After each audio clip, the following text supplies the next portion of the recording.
What we should have learned by now from the people that are ruling us in Washington, D.C. and ruling London is that they will do anything, number one, to stay in power. And number two, that they will say anything to justify their actions. Truth is dead. I remember this statement from Boris Pasternak's novel, Dr. Zhivago, and it was made by a Communist Party member. Said the private life in Russia is dead. Well, I'm beginning to think the truth inside the United States is dead. That's the problem. The media is conspiring to lie and mislead people. The government is. There is no truth out there except what you dig to find on your own.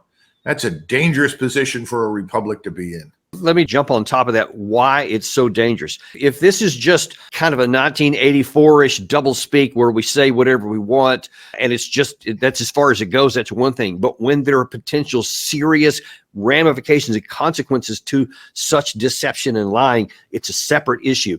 We're taking a chance that Putin doesn't mean what he says, and we may end up allowing long-range weapons to be used or even any other kind of escalation. And then we could potentially become in the crosshairs ourselves and get drawn into this war. But there is this really mistaken belief by many in the West that we have the world's greatest military in the history of the world, as Biden has said on so many occasions. And yet this little known, a couple of things I want to show here that most people don't pay attention to. Not long ago, there was an article that said 17 ships of the United States Navy are getting mothballed. Not because they're bad ships, not because that there's something wrong with them, but because we didn't have enough crew members to operate them. So we had to shut down 7 vehicles because we already didn't have enough sailors even to operate what is claimed to be the insufficient number of sailors that we have. Then Sullivan admitted something about a week or so ago in Kiev. I don't think he intended, but I thought it was very alarming, where he admitted our interceptor missiles are really, really in short supply. Watch this. Ukraine was running short of air defense interceptors.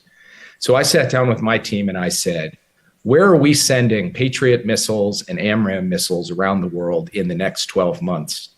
And I was told there's a whole list of countries we're sending them to. And I said, take every single one of those missiles, every one, and send them to Ukraine.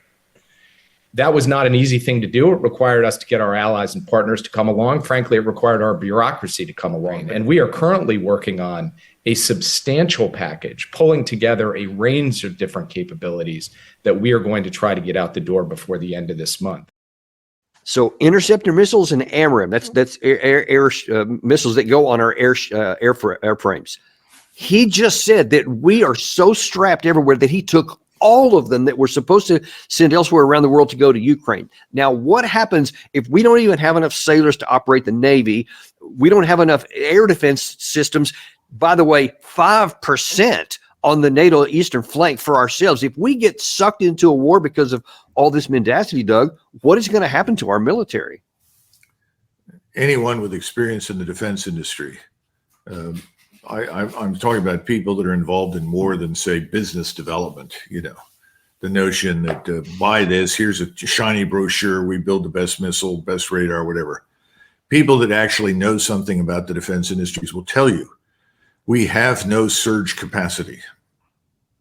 In other words, there is no capacity for the United States government today to turn to Raytheon or Lockheed Martin or anybody else and say, we want you to increase the production of Standard missiles or Patriot missiles or THAAD missiles or any other missile by tenfold. And we want all of this to happen within the next 30 days.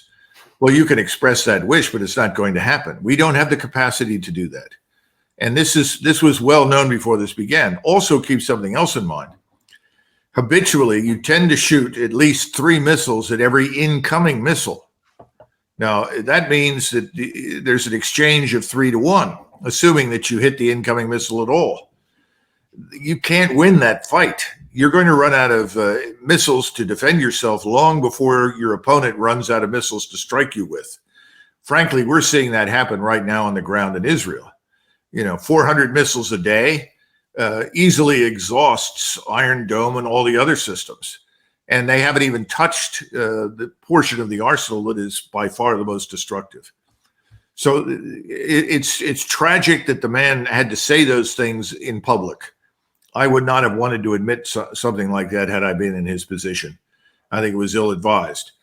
But for a change, he told you the truth. So God bless him for that. He's telling you the truth. We can't sustain this. We can't keep it up.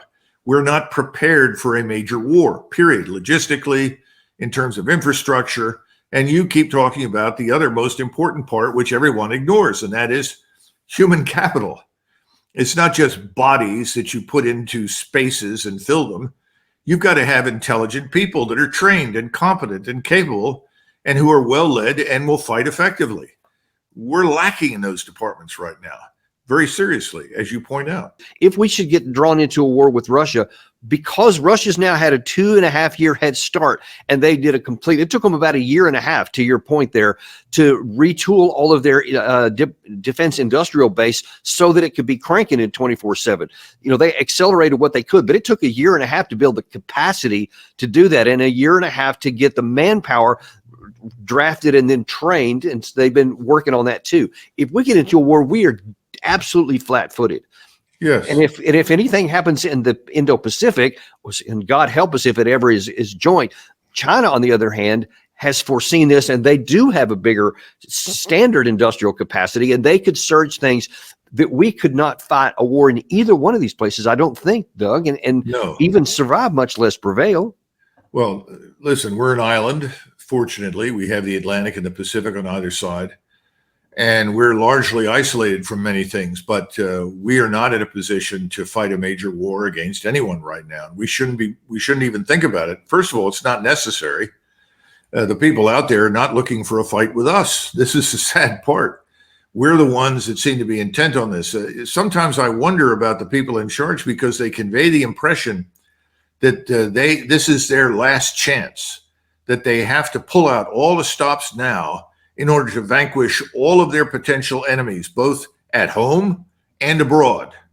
In other words, we've got to destroy everyone who is opposed to us, whether it's Russia, China, Iran, Hezbollah, Houthis, Shiite militias in Iraq, whatever, the whole Islamic world, if you will, on one hand, Russia, its friends, its supporters, its allies. And at the same time, we've got to destroy those evil white Christians who happen to be nationalists inside our borders. And no stone can be left unturned. In other words, let's do it. Let's get it all done at once. Let's pass the laws, the legislation. Let's mobilize the police. Let's suppress all of this. It's insane. It doesn't make any sense. It's irrational. It's counterproductive. It's stupid. That's where we are. But How do we stop it? We want to go to the ballot box and vote. I hope that works. A lot of Americans justifiably have real questions about the validity of the ballot box.